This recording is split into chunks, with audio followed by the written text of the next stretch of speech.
April 2nd, 1865, Petersburg, Virginia. The sky hadn't yet turned gray when the first artillery shells screamed overhead. For 9 months, the Union Army had been locked in a death grip with Confederate forces around Petersburg. But on this cold April morning, everything was about to change. In the trenches of the 48th Pennsylvania Infantry, a 26-year-old Irish surgeon named William Robert Blackwood checked his medical supplies one last time. He had no weapon, no rifle, no sword, just bandages, instruments, and the quiet courage that would soon earn him the nation's highest honor. But William Blackwood's story didn't begin in Virginia. It started an ocean away, in a small Irish village that most people have never heard of. Blackwood was born on May 12, 1838, in Hollywood, County Wicklow, Ireland. His father, Robert, and mother, Victoria Douglas, raised him in a country struggling through famine and hardship. When William was just 12 years old, his family made the difficult decision that thousands of Irish families were making. They would leave everything behind and sail to America. The year was 1850. Young William arrived in a country that promised opportunity but demanded sacrifice. Unlike many Irish immigrants who ended up working in factories or digging canals, William had bigger dreams. He wanted to be a doctor. For 11 years, William worked and studied. He enrolled at the University of Pennsylvania Medical School in June 1859, one of the finest medical institutions in America. His classmates remembered him as serious, dedicated, almost obsessive about learning. He spent long hours studying anatomy, surgery, and the treatment of battlefield wounds. He had no idea how soon that knowledge would be needed. William completed his coursework in 1861, but there was a problem. University rules required students to attend their own graduation ceremony to receive their degree, and in 1861, there was somewhere more important William needed to be. The Civil War had exploded across America. Young men were flooding into recruitment offices. The nation was tearing itself apart. And William Blackwood, an immigrant who had been in America for just 11 years, felt a duty to serve his adopted homeland. He enlisted as a medical cadet in 1861, still without his degree. The Army didn't care about paperwork when bullets were flying. By September 12, 1862, William was officially mustered in as an assistant surgeon with the 149th Pennsylvania Infantry. A year later, he would transfer to a regiment that would become legendary, the 48th Pennsylvania Infantry. The 48th was unlike any other regiment in the Union Army. Most of its men weren't farmers or clerks or shopkeepers. They were coal miners from Schuylkill County, Pennsylvania, hard men who spent their lives underground digging anthracite from the earth, men who understood darkness, danger, and the constant threat of death. William Blackwood fit right in. He wasn't there to lead men into battle. He was there to save them when battle went wrong. And over the next 3 years, he would save hundreds.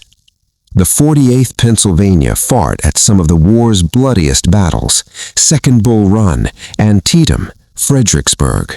At Antietam, William treated men as they fell near Burnside's bridge, working under fire as Confederate bullets tore through the air around him. He was wounded himself, a bullet lodging in his right arm. It would stay there for 54 years, but he never stopped working. In June 1864, the 48th Pennsylvania found itself at Petersburg, Virginia. General Ulysses Grant had one goal: capture Petersburg and you cut off supplies to Richmond, the Confederate capital. If Richmond fell, the war would end. But the Confederates weren't giving up. General Robert E. Lee's army had dug in. They built miles of trenches, earthwork forts, and defensive positions that made Petersburg nearly impossible to attack. The siege dragged on, month after month. thousands of men living in muddy trenches, dodging artillery shells and waiting for the breakthrough that never came. The 48th Pennsylvania, with their coal mining experience, came up with a desperate plan. They would dig a tunnel underneath Confederate lines, pack it with explosives, and blow a hole straight through the enemy's defenses. For 3 weeks in July 1864, the miners of the 48th Pennsylvania dug 580 feet of tunnel, deeper and longer than any military tunnel ever built. They placed 8,000 pounds of gunpowder at the end and waited. On July 30th, they lit the fuse.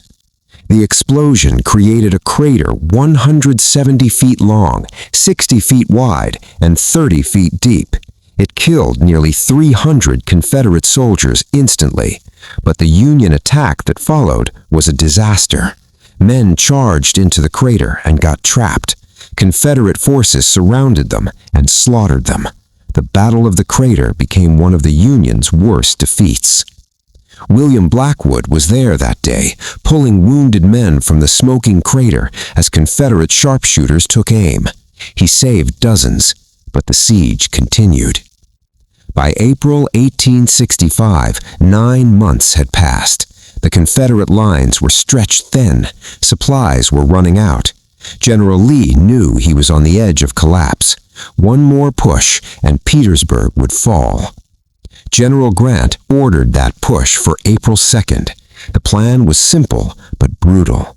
A massive artillery bombardment starting at midnight, followed by a dawn assault on the Confederate trenches. The 9th Corps, which included the 48th Pennsylvania, would attack Fort Mahone.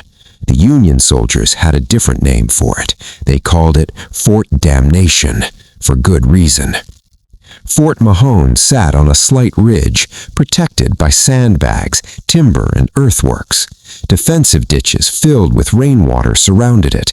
Sharpened wooden stakes called abattis blocked any approach, and behind those walls were Confederate soldiers who knew they were fighting for their lives.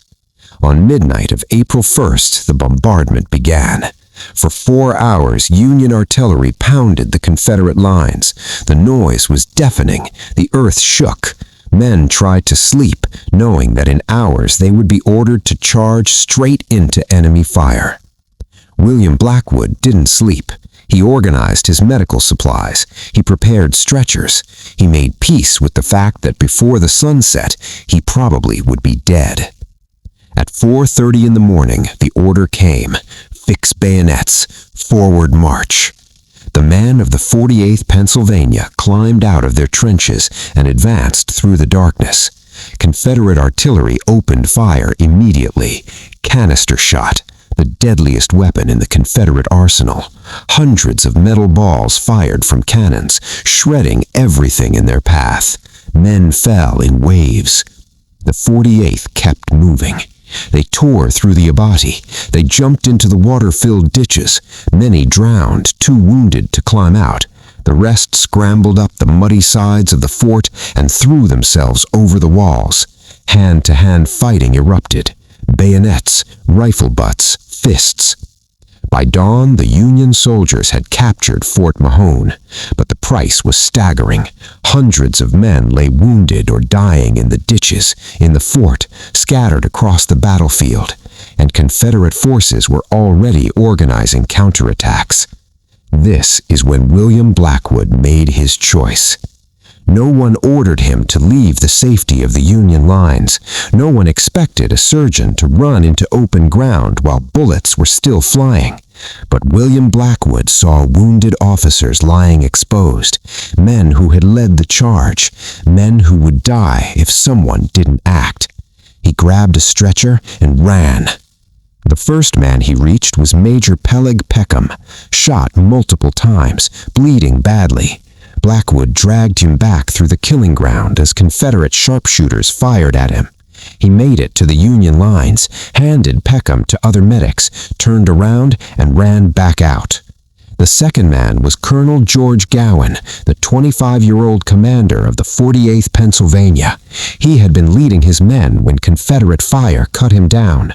Blackwood found him lying near the fort, still alive, barely. He lifted Gowan onto his shoulders and started running. Bullets kicked up dirt around his feet. Artillery shells exploded nearby. William Blackwood, unarmed and alone, carried his colonel through a hail of enemy fire. Soldiers from both sides watched in disbelief. Some Confederate soldiers reportedly stopped shooting, unwilling to kill a man showing such impossible courage. Blackwood made it back to Union lines. He laid Colonel Gowan down gently, then he turned and went back for more. For the rest of that day, William Blackwood moved across the battlefield, pulling wounded men to safety, officers and privates, men from Pennsylvania, New York, Rhode Island. He didn't care about rank or unit.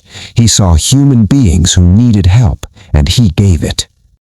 By the time the sun set on April 2nd, 1865, Petersburg had fallen. The Confederate government fled Richmond. General Lee's army was in full retreat. Within a week, Lee would surrender at Appomattox Courthouse, and the Civil War would be over. But the war wasn't over for William Blackwood. He was mustered out of service on July 17, 1865, with the rank of Brevet Lieutenant Colonel. He finally received his medical degree that same year. He returned to Philadelphia and built a successful practice. In 1874, he married Ida Choate Gerhardt. They had 4 children together. But William never talked much about the war. He didn't seek recognition. He didn't write memoirs or give speeches. He went back to being a doctor, treating patients, saving lives the way he always had. 32 years passed. In 1897, someone in the War Department was reviewing old battle reports from Petersburg. They found eyewitness accounts describing a surgeon who had shown extraordinary gallantry under fire. Multiple officers confirmed the story. The evidence was overwhelming. On July 21, 1897, at the age of 59, William Robert Douglas Blackwood was awarded the Medal of Honor. The citation read, "Voluntarily rescued several wounded men under heavy fire at the assault on Fort Mahone, Petersburg, Virginia." Several wounded men. Such simple words for such extraordinary courage. William lived another 25 years. He continued practicing medicine in Philadelphia. He became a respected member of his community. His children grew up knowing their father was a hero, though William himself never seemed to think he had done anything special. On March 30th, 1922, William Robert Douglas Blackwood died at the age of 83. He was buried at Mount Moriah Cemetery in Philadelphia. For decades, his grave went unmarked. The bullet that had lodged in his arm at Antietam 60 years earlier was still there when he died. Today, most Americans have never heard of William Blackwood. There are no statues, no schools named after him, no movies telling his story. History books mention Petersburg, but they rarely mention the Irish immigrant doctor who saved men's lives while bullets flew around him. But on April 2, 1865, when William Blackwood ran into enemy fire to save Major Peckham and Colonel Gowan, he became something more than just a doctor. He became proof that courage doesn't require a weapon, that heroism can come from the hands that heal, not just the hands that fight. William Blackwood came to America as a 12-year-old boy with nothing. He left behind a legacy of lives saved, both on the battlefield and in his medical practice. He proved that immigrants could be heroes, that doctors could be warriors, that one man with enough courage could change the outcome of a battle. The 48th Pennsylvania Infantry would be remembered for digging the famous tunnel at the Battle of the Crater, but they should also be remembered for the Irish doctor who refused to let his men die alone. This is the story of William Robert Douglas Blackwood, an immigrant, a surgeon, a Medal of Honor recipient, one of the thousands of forgotten heroes who helped save the Union and end slavery in America. His name deserves to be remembered. His story deserves to be told. And now, 160 years after that desperate morning at Fort Mahone, we're finally telling it. If you believe William Blackwood's story deserves to be heard, hit that like button and subscribe to Forgotten Battlefront. We're bringing back the heroes history forgot, one story at a time.